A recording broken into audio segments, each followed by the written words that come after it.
اسی طرح اس رات میں ایک نماز ایسی ہے جس کو صلاۃ التسبیح بولتے ہیں، اس نماز کو بھی پڑھیں، کیونکہ یہ اگر کوئی بھی انسان زندگی میں ایک بار بھی پڑھ لے گا تو اس کی بہت ساری نعمتیں اور برکتیں اس انسان کو ملیں گی۔ اس کا بھی طریقہ سماعت کریں۔ حدیث شریف میں ارشاد ہے کہ حضور رسول اکرم صلی اللہ علیہ وسلم نے فرمایا، جو صلاۃ التسبیح کی نماز پڑھتا ہے اس کے اگلے پچھلے ظاہری پوشیدہ نئے پرانے عمدن سہون چھوٹے بڑے تمام کے تمام گناہوں کو اللہ رب العزت بخش دیتا ہے۔ یہ نماز کم از کم تمام عمر میں ایک مرتبہ تو ضرور پڑھنا چاہیے۔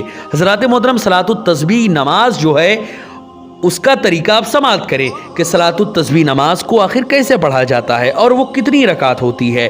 حضرات محترم، یہ صلاۃ التسبیح جو نماز ہے وہ 4 رکعت ہوتی ہے۔ 4 رکعت نماز صلاۃ التسبیح کی سب سے پہلے نیت کرے، اس کے بعد جو ہے یعنی نیت سب سے پہلے کرے، اور وہ نیت کا جو طریقہ ہے وہ یہ ہے، نیت کی میں نے 4 رکعت نماز صلاۃ التسبیح کی واسطے اللہ تعالیٰ کے منہ میرا طرف کعبہ شریف کے اللہ اکبر۔ یہ آسان سا طریقہ ہے، اس کو کر کے آپ اپنی نماز کو باضابطہ شروع کر سکتے ہیں۔ یہ ہو گیا نیت آپ کی۔ اس کے بعد نیت کرنے کے بعد سب سے پہلے آپ کو سبحان کا اللہم جو ثنا ہے وہ آپ کو پڑھنا ہے۔ پھر اس کے بعد 15 مرتبہ تسبیح جو ہے، ایک تسبیح جو میں آپ کو بتا رہا ہوں وہ آپ کو سب سے پہلے ثنا آپ کو پڑھنا ہے۔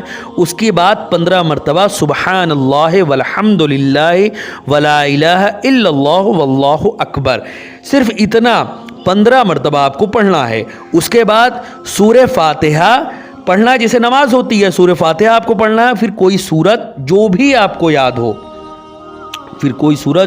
اس کو پڑھیں۔ اس کے بعد 10 بار یعنی سورت پڑھنے کے بعد الحمد کے بعد سورت پڑھیں، اس کے بعد 10 بار سبحان اللہ والحمد للہ ولا الہ الا اللہ واللہ اکبر، اتنا آپ کو 10 مرتبہ پھر پڑھنا ہے۔ ٹھیک ہے، اس کے بعد یہ کرنے کے بعد یعنی سب سے پہلے تو آپ کو سورت یعنی سورہ فاتحہ پڑھنا ہے، اس کے بعد آپ کو سورت پڑھنا ہے۔ سورت پڑھنے کے بعد آپ کو 10 مرتبہ یہی سبحان اللہ جو میں نے ابھی ذکر کیا اس کو پڑھنا ہے۔ پھر اس کے بعد رکوع میں جائیں، رکوع میں 10 مرتبہ یہی تسبیح یعنی جو میں نے ابھی ذکر کیا سبحان اللہ والحمد للہ ولا الہ الا اللہ واللہ اکبر، اتنا آپ کو 10 مرتبہ رکوع میں بھی پڑھنا ہے۔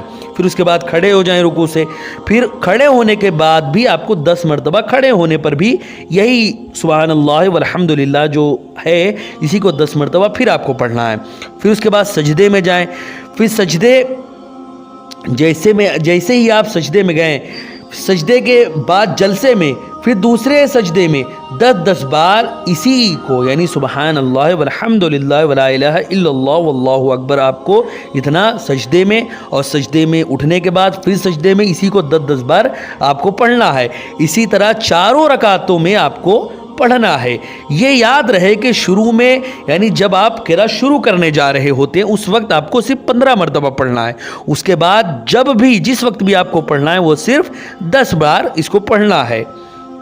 اس کے علاوہ ہو سکے تو پہلی رکعت میں یعنی آپ کو اگر کوئی سورت یاد ہے تو آپ اسی کو پڑھیں، لیکن ہو سکے تو پہلی جو آپ کی رکعت ہے پہلی رکعت میں آپ سورہ فاتحہ کے بعد الہاکم التکاثر اگر یاد ہو تو اس کو پڑھیں، اور دوسری رکعت میں والعصر ان الانسان لفی خسر جو یہ آیت یہ جو سورت ہے اس کو پڑھیں، اور تیسری میں قل یا ایھا الکافرون پڑھیں، اور چوتھی رکعت میں جو ہے وہ قل ھو اللہ احد پڑھیں۔ یہ سورت آپ صلی اللہ علیہ وسلم کا ارشاد ہے کہ یہ وہ مہینہ ہے جس میں لوگوں کے اعمال رب العالمین کے سامنے پیش کیے جاتے ہیں۔